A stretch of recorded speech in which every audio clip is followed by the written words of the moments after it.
Te damos la bienvenida a un nuevo audio de la hora silenciosa de Palabra de Vida, donde líderes alrededor del mundo compartirán con nosotros. El día de hoy escuchamos a... Buenos días, les habla David Bográn y es un gozo poder compartir este tiempo juntos en este día. No sé si ustedes se acuerdan de una serie de libros para niños de Martin Handford que se llamaba Buscando a Waldo. Waldo es una caricatura de un joven que tiene puesto una camisa con colores fuertes rayadas en rojo y blanco y un gorro del mismo tipo. A su alrededor todo es dibujado para confundir al lector y no permitir que encuentren a Waldo.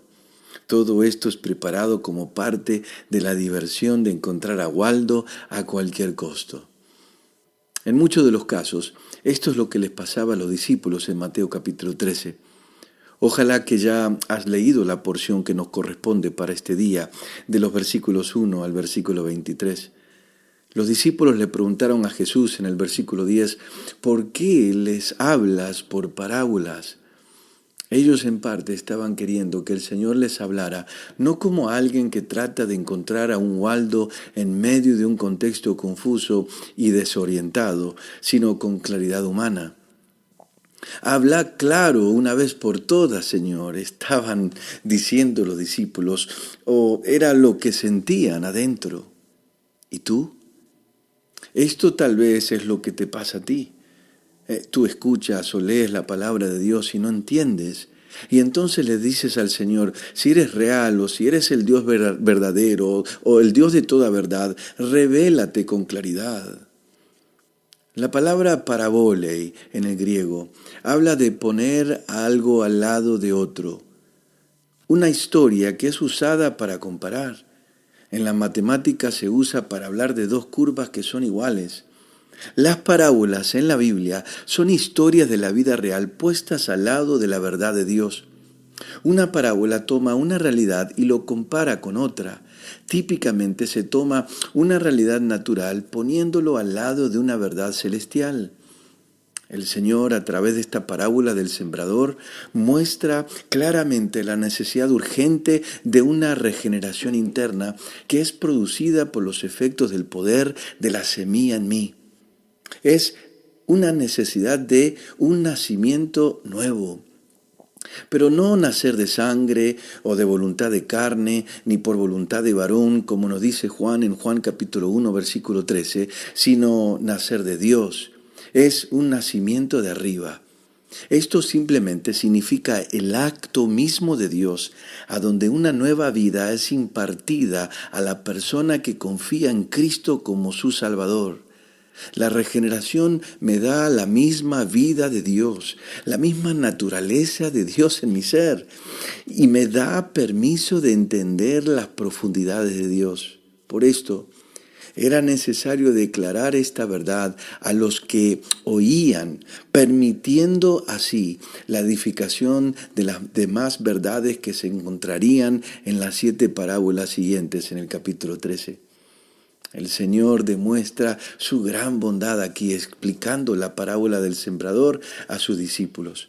Por cierto, esta es la única explicación de cualquier de las parábolas expresadas en los evangelios.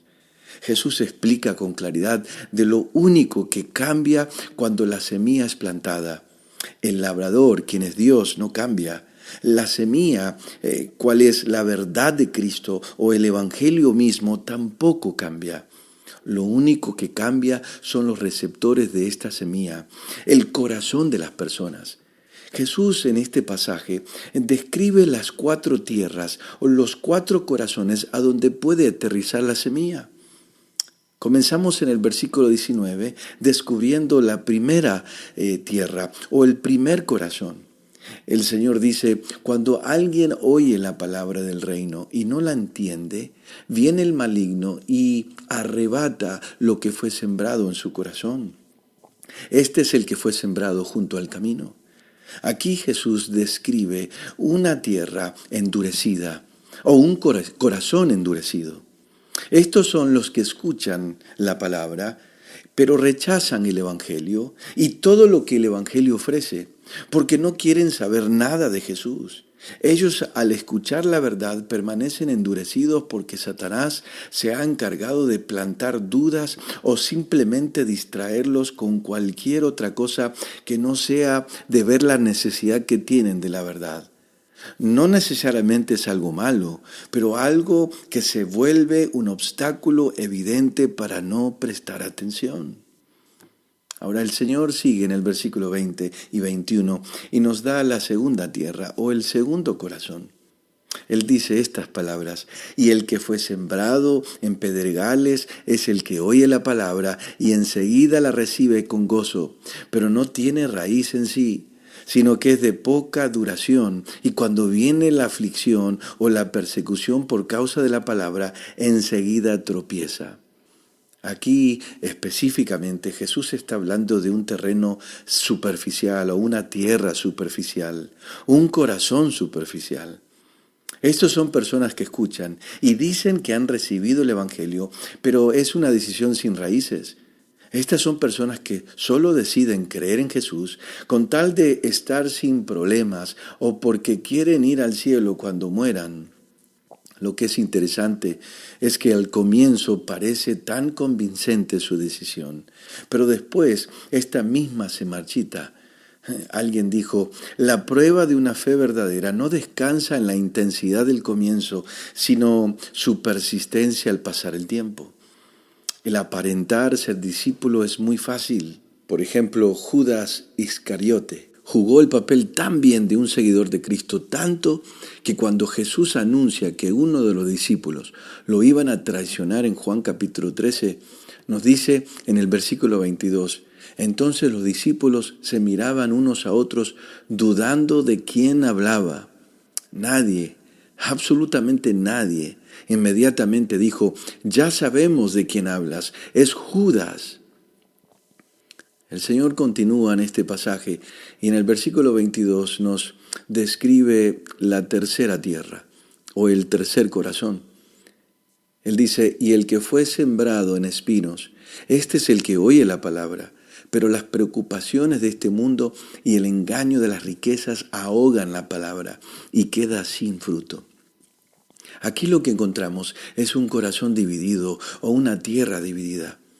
Estas son personas que escuchan el Evangelio y hay un poco de interés de lo que ofrece, pero las presiones de la vida, las cuentas que tienen que pagar, las deudas, que tengo que ir a trabajar, no es que mi esposa o mi esposo no me cocina o no me ayuda, mira, no podemos porque recién compramos una casa. Muchos no obedecen la voz de Dios porque las preocupaciones de esta vida ahogan la semilla. Estas son distracciones que finalmente sacan la atención y la necesidad de obedecer rápidamente. Alguien dijo: la distracción más que la duda es muchas veces lo que manda a las personas al infierno. Si Dios te ha hablado en el pasado o si Él te está hablando hoy, obedece ya. No esperes, porque si no, la semilla puede ahogarse en ti. Pero terminando, encontramos en el versículo 23 la última descripción de la tierra y el corazón fructífero. Aquí Jesús dice estas palabras: pero el que fue sembrado en buena tierra, este es el que oye la palabra y la entiende, el que de veras lleva fruto y produce uno a 100, otro a 60 y otro a 30 por uno. Aquí lo que el Señor está hablando son aquellas personas que escuchan y reciben el Evangelio y llevan fruto milagroso. Milagroso porque las personas a su alrededor lo notan. Ellos aman a Dios más y más, aman al prójimo también. El amor, el gozo, la paz, paciencia, benignidad, bondad, fe, mansedumbre, templanza crece continuamente en sus vidas. El Señor aquí establece que en algunos se produce uno a 100, otros a 60 y otro a 30 por uno. Esta porción nos enseña que con los que reciben bien la semilla, siempre habrá personas que crecerán más que otros, pero el Señor en ningún momento aquí me está llamando a compararme con otros para ver si soy salvo. El principio de este pasaje es que siempre siempre habrá fruto milagroso evidente en la vida a donde Cristo reside. Miren, llevar fruto es simplemente el vivir los efectos del Evangelio en nuestras vidas. Es amar a Dios más que cualquier otra cosa en mi vida. Es pelear en contra del pecado en mí a diario. El llevar fruto es desear ser más y más como Jesús cada día. Fue Jesús que dijo en Mateo capítulo 12, versículo 30, el que no está conmigo contra mí está, y el que conmigo no recoge desparrama. De las 4 tierras o los 4 corazones, solo uno hubo evidencia de fruto que perduró. Mi pregunta para ti en este día es, ¿hay evidencia de esto en ti?